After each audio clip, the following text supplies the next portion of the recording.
সপ্তম শ্রেণীর model activity task part 8 বা বলতে পারো এটা তোমাদের ফাইনাল মডেল অ্যাক্টিভিটি টাস্ক। এখানে প্রত্যেকটা বিষয়ের তোমাদের 50 নম্বরের করে প্রশ্ন আছে। তো এই ভিডিওতে পরিবেশ ও ভূগোল বিষয়ের সমাধান দেওয়া হবে, পূর্ণমান 50।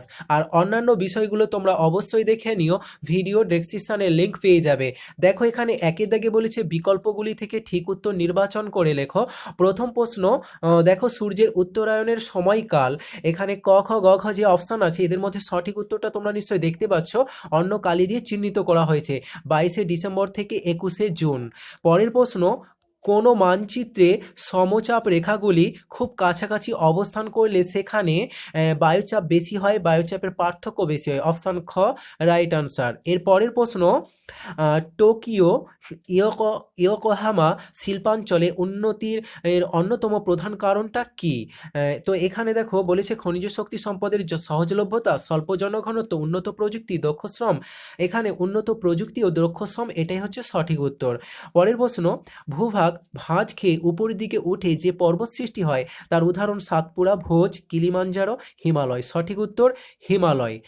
পরের প্রশ্ন দেখো বলেছে ঠিক জোটটি নির্বাচন করো। এখানে সঠিক যে জোটটি হবে সেটা হচ্ছে নদীর উচ্চ প্রবাহ, নদীর প্রধান কাজ ক্ষয়।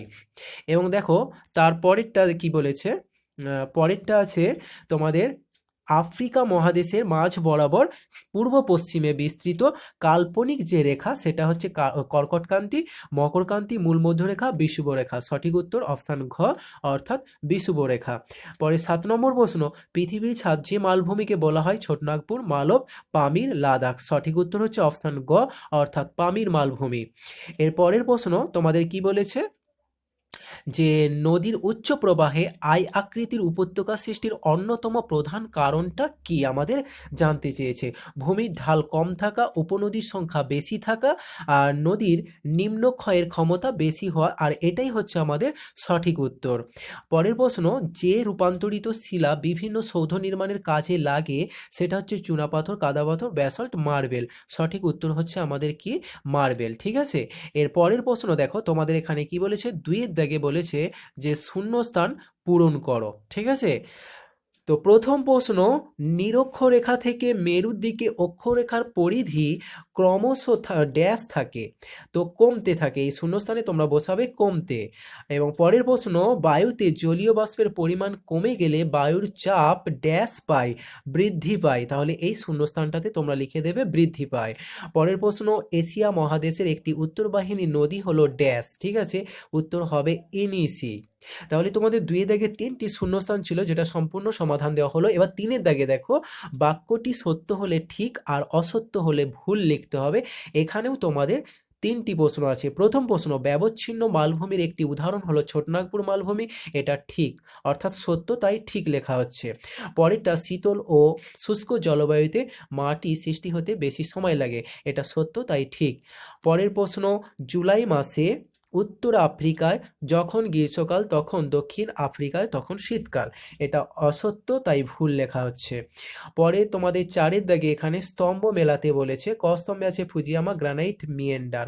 খ স্তম্ভে তোমাদের কোনগুলো মিলবে সেটা দেখে নাও। ক স্তম্ভে যেটা ফুজিয়ামা বলেছে তো সেটা থেকে হবে আগ্নেয় পর্বত, গ্রানাইট থেকে হবে আগ্নেয় শিলা, এবং মিয়েন্ডার থেকে হবে নদীর মধ্য প্রবাহ। তোমরা দেখতে পাচ্ছ এমনিতেও পাশে তোমাদের কিন্তু দাগ নাম্বারগুলো দেওয়া আছে। ঠিক আছে। এর পরের দাগ দেখো তোমাদের 5-এর দাগে বলেছে সংক্ষিপ্ত উত্তর দাও। প্রথম প্রশ্ন, কোন তারিখকে কর্কট সংক্রান্তি বলা হয় ও কেন? 21শে জুন তারিখকে কর্কট সংক্রান্তি বলা হয়। 21শে জুন পৃথিবীর নিজের কক্ষপথে এমন একটা জায়গায় আসে যে উত্তর গোলার্ধে কর্কট রেখা, যেটা 23 ডিগ্রি উত্তর অক্ষরেখার উপর লম্বভাবে সূর্যরশ্মি পড়ে, এবং এই দিনই উত্তর গোলার্ধের দিন সব থেকে বড় হয় আর দক্ষিণ গোলার্ধের দিন সব থেকে ছোট হয়। সুমেরুবৃত্ত 24 ঘন্টায় সূর্যকে দেখা যায় আর কুমেরু বৃত্তে 24 ঘন্টায় অন্ধকার থাকে। তাই 21শে জুলাই দিনটিকে কর্কট সংক্রান্তি বলা হয়। পরের প্রশ্ন, অক্ষরেখা ও দ্রাঘিমা রেখার একটি করে বৈশিষ্ট্য চেয়েছে। তো অক্ষরেখার বৈশিষ্ট্য দেখো, অক্ষরেখা পরস্পর সমান্তরাল, অক্ষরেখাগুলো পূর্ণবৃত্ত। আচ্ছা, দ্রাঘিমার বৈশিষ্ট্য দেখো, দ্রাঘিমা রেখাগুলো অর্ধবৃত্ত এবং প্রত্যেকটি দ্রাঘিমা রেখা উত্তর ও দক্ষিণ মেরুতে গিয়ে মিশেছে, ঠিক আছে। তাহলে একটি করে বৈশিষ্ট্য চেয়েছিল, যদিও এখানে দুটো করে দেওয়া হয়েছে, তোমরা দুটো করেই দেবে, ঠিক আছে। পরের প্রশ্ন দেখো, সুউচ্চ হিমালয় পর্বত কিভাবে আমাদের দেশের জলবায়ুকে প্রভাবিত করে? তাহলে সুউচ্চ হিমালয় পর্বত কিভাবে জলবায়ুকে প্রভাবিত করে আমাদের দেশের? উত্তরটা দেখো, ভারতের সমগ্র উত্তরভাগ জুড়ে বিস্তৃত থাকা হিমালয় পর্বতশ্রেণী ভারতের জলবায়ুর উপর অসাধারণ প্রভাব রয়েছে। যেমন 1 নম্বর, উত্তরে তীব্র শৈত্যপ্রবাহ থেকে রক্ষা করা। হিমালয় পর্বতের অবস্থান ভারতীয় উপমহাদেশকে মধ্য এশিয়ার হাড় কাঁপানো শীতের হাত থেকে রক্ষা করে। হিমালয় পর্বত না থাকলে ভারতেও রাশিয়া ও চীনের মতো তীব্র শীতের প্রাবল্য দেখা যেত। 2 নম্বর, বৃষ্টিপাতের সাহায্য করা। সমুদ্র থেকে আগত জলীয় বাষ্পপূর্ণ দক্ষিণ পশ্চিম মৌসুমী বায়ু হিমালয় পর্বতের দক্ষিণ ঢালে বাধা পেয়ে উত্তর ও মধ্য ভারতের বিস্তীর্ণ অঞ্চলে প্রচুর বৃষ্টিপাত ঘটায় এবং মৌসুমী বায়ুর প্রভাবের দ্বারা ঘটিত বৃষ্টিপাত হিমালয় পর্বতের অসাধারণ ভূমিকা রয়েছে। এবার পরের প্রশ্ন, ভূমির ঢাল ও উচ্চতার ভিত্তিতে মালভূমি ও সমভূমির পার্থক্য নিরূপণ করো। পার্থক্যটা দেখো, ভূমির ঢাল ও উচ্চতার ভিত্তিতে মালভূমি সমভূমির পার্থক্য। প্রথমটা থাকছে ভূমির ঢাল। তো মালভূমির মাধ্যমে মধ্যম ঢাল বিশিষ্ট তরঙ্গায়িত, কিন্তু অপরদিকে সমভূমির উপর সমতল ও সামান্য ঢেউ খেলানো হয়। এবার উচ্চতার উপর যে পার্থক্যটা দেখো, মালভূমির উচ্চতা 300 থেকে 600 মিটার, কিন্তু অপরদিকে সমভূমির উচ্চতা 300 মিটারের কম, ঠিক আছে। এরপরে তোমাদের 6-এর দাগে দেখো, 3টে প্রশ্ন আছে, প্রত্যেকটার জন্য 3 নাম্বার করে। প্রথম প্রশ্ন, মেরু অঞ্চল ও নিরক্ষীয় অঞ্চলে বায়ুর উষ্ণতার তারতম্য, এটা উষ্ণতার হবে, উষ্ণতার তারতম্য কিভাবে দুই অঞ্চলের বায়ুচাপকে নিয়ন্ত্রণ করে তা ব্যাখ্যা করো। উত্তর, বায়ুর উষ্ণতার পরিবর্তন হলে বায়ুর আয়তন ও ঘনত্বের পরিবর্তন হয়। নিরক্ষীয় অঞ্চলে সারা বছর লম্বভাবে কিরণ দেয়, ফলে উষ্ণতা বেশি, তাই উষ্ণ বায়ু হালকা হয়ে প্রসারিত হয় এবং উপরে উঠে যায়। আর বায়ুর ঘনত্ব কমে যায়, অর্থাৎ নির্দিষ্ট আয়তনের বায়ুতে অনুরূপ সংখ্যাও কমে যায়, অর্থাৎ বায়ুর চাপও কমে যায়, তাই উষ্ণ নিরক্ষীয় অঞ্চলে বায়ুর চাপ কম হয়। আবার মেরু অঞ্চলে সূর্য সারা বছর তির্যকভাবে কিরণ দেওয়ার বায়ুর উষ্ণতা ও খুবই কম, তাই বায়ু শীতল হয়ে সংকুচিত হয় এবং বায়ুর ঘনত্ব বেড়ে যায়, ফলে বায়ুর চাপও বেড়ে যায়। এ কারণে শীতল মেরু অঞ্চলে বায়ুর চাপ বেশি হয়। পরের প্রশ্ন, মাটির দানার আকারের উপর ভিত্তি করে মাটির শ্রেণীবিভাগ করো আর প্রতিটি শ্রেণীর একটি করে বৈশিষ্ট্য। তাহলে দেখো, মাটির দানার আকারের উপর ভিত্তি করে মাটিকে 3টি শ্রেণীতে বিভক্ত করা হয়, যথা 1 নম্বর হচ্ছে বেলে মাটি। সঙ্গে এর বৈশিষ্ট্য দেওয়া হচ্ছে, এই মাটির দানাগুলি বেশ বড়, বেলে মাটিতে বালির ভাগ বেশি হয়, জল ধরে রাখতে পারে না। গাঙ্গেয় উপত্যকা পশ্চিমাংশে বেলে মাটি দেখা যায়, এই মাটিতে তরমুজ, ফুটি, সুপারি প্রভৃতি ফসল চাষ হয়। 2 নম্বর যেটা হচ্ছে এঁটেল মাটি, এই মাটির দানার আকার তুলনায় সব থেকে ছোট আর কাদার ভাগ বেশি থাকায় এঁটেল মাটি জল ধরে রাখতে পারে। গঙ্গা, ব্রহ্মপুত্র নদী বদ্বীপ অঞ্চলে এই নিম্ন উপত্যকায় দেখতে পাওয়া যায়। এই মাটিতে ধান, পাট, তৈলবীজ খুব ভালো চাষ হয়। এবং 3 নম্বর যেটা থাকছে দেখো, দোআঁশ মাটি। দোআঁশ মাটিতে বালি আর কাদা প্রায় সমান পরিমাণে থাকে।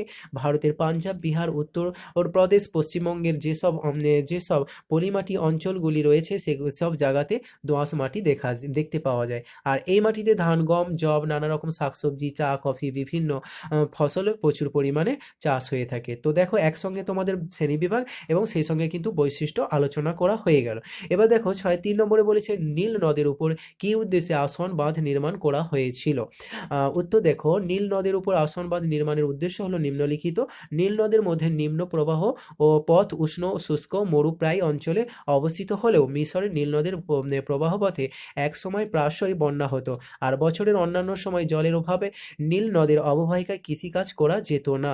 বছরের একটা সময়ে বন্যা এবং অন্য সময়ে খরা, এই অবস্থার প্রতিকারের জন্য মিশরের নীল নদের উপর আসোয়ান বাঁধ নির্মাণ বা তৈরি করা হয়। আর নীল নদের উপর আসোয়ান বাঁধ নির্মিত হওয়ার ফলে মিশরের বন্যা ও খরার প্রকোপ অনেকটাই নিয়ন্ত্রিত হয়েছে।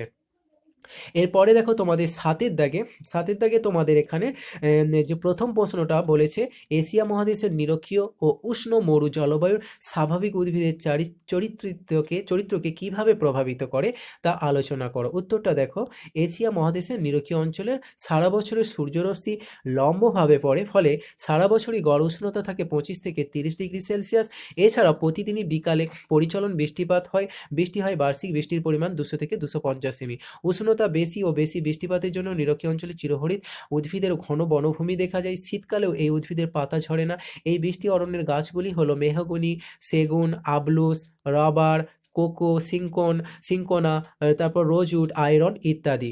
এরপরে দেখো, এশিয়ার উষ্ণ মরু অঞ্চলে সারা বছর উষ্ণতা প্রায় 30 ডিগ্রি সেলসিয়াসের উপরে থাকায় এবং বৃষ্টিপাতের পরিমাণও খুব কম, তাই এই অঞ্চলে মরুভূমি অঞ্চলে সাধারণত কাঁটা জাতীয় গাছ জন্মায়, যেমন বাবলা, ফণিমনসা, খেজুর ইত্যাদি। আর বৃষ্টিপাত কম হওয়ার কারণে গাছগুলি কাণ্ড ও পাতা মোম জাতীয় পদার্থ দিয়ে ঢাকা থাকে, যাতে প্রস্বেদন প্রক্রিয়া গাছে জল বেরিয়ে না যায় এবং গাছগুলির শিকড় অনেক দূর পর্যন্ত কিন্তু ছড়ানো থাকে।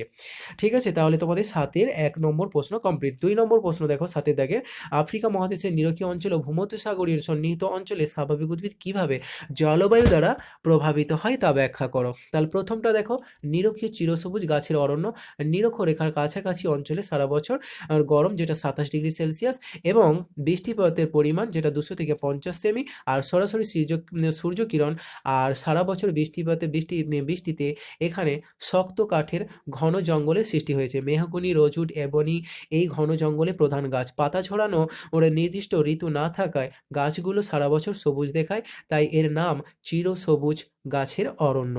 তারপর দেখো, ভূমধ্যসাগরীয় উদ্ভিদ আফ্রিকার একেবারে উত্তর পশ্চিমে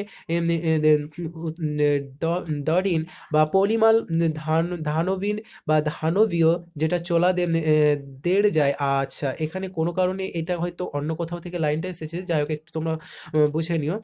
এই অঞ্চলে শীতকালে বৃষ্টি হয় সারা বছরে 50 থেকে 100 সেমি বৃষ্টি হয়, আর গরমকালে বৃষ্টিহীন থাকে।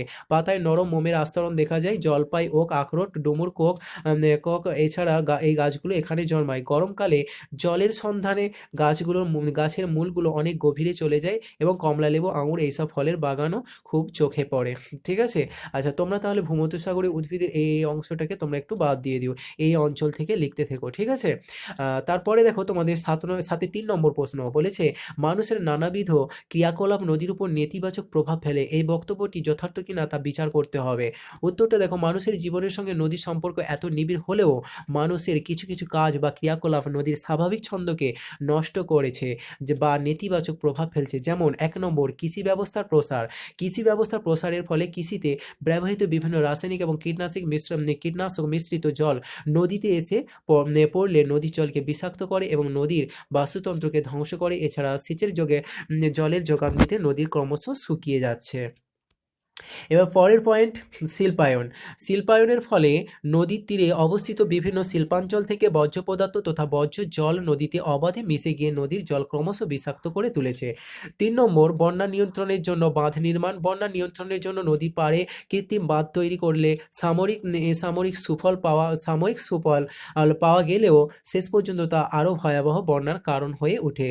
4 নম্বর, নগরায়নের ফলে বিভিন্ন নগরে বসতি থেকে যে আবর্জনা বা পয়ঃপ্রণালীর জল নদীতে মিশে নদীর জলকে বিষাক্ত করছে। ঠিক আছে, তো এই হচ্ছে তোমাদের মডেল অ্যাক্টিভিটি টাস্ক পার্ট 8, যেটা সম্পূর্ণ সমাধান দেওয়া হলো। তোমরা প্রত্যেকে সুন্দর করে খাতায় তৈরি করে নিও এবং সেই সঙ্গে অন্যান্য বিষয়গুলো অবশ্যই তোমরা ভিডিও ডেসক্রিপশনে লিঙ্ক পেয়ে যাবে, দেখে নিও।